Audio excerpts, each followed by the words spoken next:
Dim, ogenj in zvoki eksplozij. Osrednji trg glavnega mesta Ukrajine, Kijeva, spominja na bojišče. Protestniki se spopadajo s policijo, ki jih hočejo tam pregnati.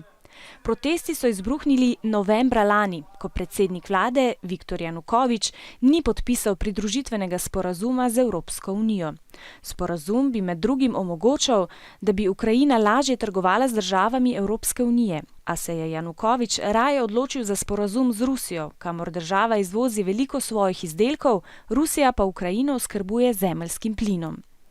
Eden izmed vodij protestnikov je tudi nekdanji svetovni boksarski prvak Vitalij Kličko, vodja stranke, ki je kandidirala na volitvah in meni, da bi politika morala pomagati ljudem, ne pa skrbeti samo zase.